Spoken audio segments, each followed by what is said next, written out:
Demon slayer എന്ന ആനിമയിലൂടെ ആരാധകരുടെ ഹൃദയത്തിൽ ഇടം നേടിയൊരു നായക കഥാപാത്രമാണ് കമാഡോ താൻജിറോ.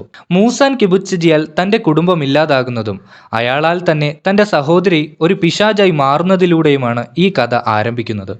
തന്റെ സഹോദരിയായ നേസുക്കോയെ വീണ്ടും മനുഷ്യനാക്കി മാറ്റുന്നതിനും ഭൂതങ്ങളെ അഥവാ ഡീമൺസിനെയെല്ലാം വേട്ടയാടി കൊല്ലുന്നതിനുമുള്ള പ്രതിവിധി കണ്ടെത്താൻ നടത്തുന്ന ഇരുവരുടെയും ഒരു യാത്രാ പരമ്പരയാണ് ഡീമൺ സ്ലെയർ. ഒരു ഡീമൺ സ്ലെയറായി മാറുന്നതിന് മുമ്പ് താൻജിറോ വെറും ഒരു കൽക്കരി വിൽപ്പനക്കാരനായിരുന്നു.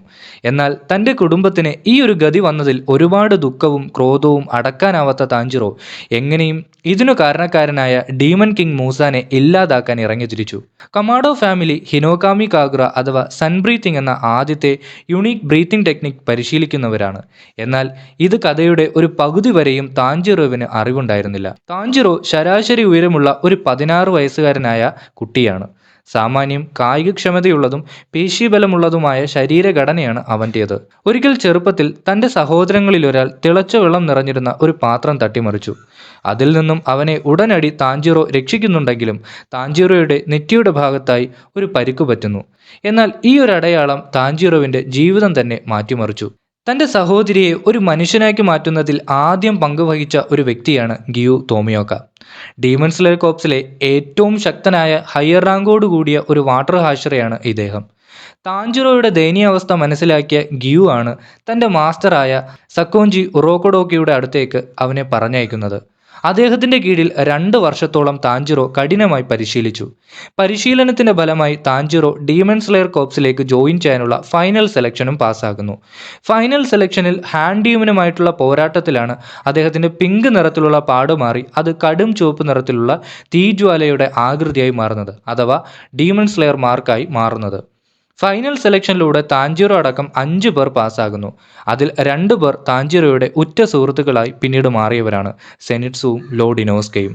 ഓരോ തവണയും താൻജിറോ ഡീമനോട് ഏറ്റുമുട്ടുമ്പോൾ അദ്ദേഹത്തിൻ്റെ ഫിസിക്കൽ സ്ട്രെങ്ത് കൂടുകയാണ് ഉണ്ടായത്. അത് പിന്നീട് അപ്പർ മൂൺ ഡീമൻസിനെ വരെ തോൽപ്പിക്കുവാൻ തക്ക ലെവലിലേക്ക് താൻജിറോ മാറുകയുണ്ടായി. അതിലൂടെ ഡീമൺ സ്ലെയർ കോർപ്സിലെ വളരെ ഉയർന്ന റാങ്ക് പട്ടികയിൽ 3ാമത്തെ സ്ഥാനമായ ഹിനോയ് പദവി ലഭിച്ചു. ബ്രീത്തിങ് ടെക്നിക് ഉപയോഗിക്കുന്നതിനു മുമ്പ് താൻജിറോവിന് എക്സ്ട്രാ ഓർഡിനറിയായി ലഭിച്ച കഴിവുകളായിരുന്നു സ്മെൽ സെൻസിങ്.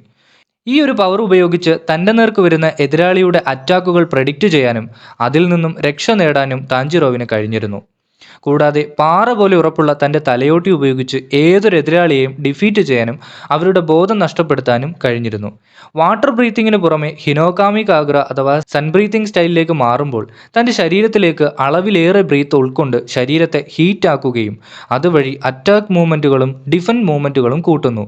ഏതൊരു ബ്ലഡ് ഡീമൻ ആർട്ടിനെയും നിഷ്പ്രയാസം ഇതിലൂടെ താൻജിറോവിന് തകർക്കാൻ സാധിക്കുന്നു. എടുത്തു പറയേണ്ട മറ്റൊരു കാര്യം എന്തെന്നാൽ താൻജിറോവിൻ്റെ കയ്യിലുള്ള സോഡാണ്.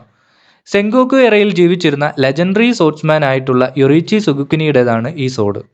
ആ ഒരു കാലഘട്ടത്തിൽ വെച്ചാണ് ഇപ്പോൾ ഡീമൺ സ്ലേയേഴ്സ് ഉപയോഗിക്കുന്ന ബ്രീത്തിങ് സ്റ്റൈലുകളുടെ ഉത്ഭവം പോലും. കൂടാതെ ഈ ഒരു ലെജൻഡറി സോർട്സ്മാനായ യൊറിച്ചിയാണ് ആദ്യത്തെ ബ്രീത്തിങ് ടെക്നിക്കായ സൺ ബ്രീത്തിങ്ങിൻ്റെ സൃഷ്ടാവ്. കൂടാതെ എക്കാലത്തെയും മൂസാൻ്റെ പേടി സ്വപ്നം കൂടിയാണ് യൊറിച്ചി എന്നത്. അപ്പോൾ ആ ഒരു സോഡ് യൊറിച്ചിയെ പോലെ ശക്തനായ താൻജിറോവിൻ്റെ പക്കലുള്ളപ്പോൾ എനിമീസിൻ്റെ അവസ്ഥ ഞാൻ പറയണ്ടല്ലോ. കൂടാതെ എനിമീസിന്റെ വീക്ക് പോയിന്റ്സ് മനസ്സിലാക്കുവാൻ കഴിയുന്ന മറ്റൊരു പവറാണ് സീ ത്രൂ വേൾഡ്. ഇതിലൂടെ എനിമിയുടെ മസിലിന്റെ കോൺട്രാക്ഷനും ഓർഗന്റെ പൊസിഷനും എളുപ്പത്തിൽ മനസ്സിലാക്കി അവരെ ഡിഫീറ്റ് ചെയ്യാൻ സാധിക്കുന്നു. ടോട്ടൽ കോൺസെൻട്രേഷൻ ബ്രീത്തിങ്ങിൽ കൊണ്ടുവന്നാൽ മാത്രമാണ് ട്രാൻസ്പെറൻറ്റ് വേൾഡിലേക്ക് താൻജിറോവിന് പ്രവേശിക്കാൻ സാധിക്കുള്ളൂ. കൂടാതെ അത് അച്ചീവ് ചെയ്യുന്നതിലൂടെ എനിമിയുടെ അറ്റാക്കുകളെല്ലാം ഒരു സ്ലോ മോഷനിൽ കാണാനും അവർ പോലും അറിയുന്നതിന് മുമ്പായി അവരുടെ തലയെടുക്കാനും സാധിക്കുന്നു. ഡീമൺ സ്ലെയറിലെ എൻ്റെ ഫേവറേറ്റ് ആർക്കാണ് എൻ്റർടൈൻമെൻറ്റ് ഡിസ്ട്രിക്ട് ആർക്ക്. അപ്പർ മൂൺ 6 ആയ ഗ്യുട്ടാരോവുമായിട്ടുള്ള ഫൈറ്റാണ് എനിക്ക് ഏറെ ഇഷ്ടം. നിങ്ങൾക്ക് ഡീമൺ സ്ലെയറിലെ ഏറ്റവും ഇഷ്ടപ്പെട്ട ആർക്ക് ഏതാണെന്ന് ഒന്ന് കമൻറ്റ് ചെയ്യുക. കൂടാതെ വീഡിയോ ഇഷ്ടപ്പെട്ടാൽ ലൈക്ക് ചെയ്യുക, ഷെയർ ചെയ്യുക, ഒന്ന് ഹൈപ്പ് ചെയ്യുക. കൂടാതെ ഇനിയും ഇതുപോലുള്ള ഡീമൺ സ്ലെയർ ടോപ്പിക്സുകൾക്കായി ചാനൽ ഒന്ന് സബ്സ്ക്രൈബ് ചെയ്യുക.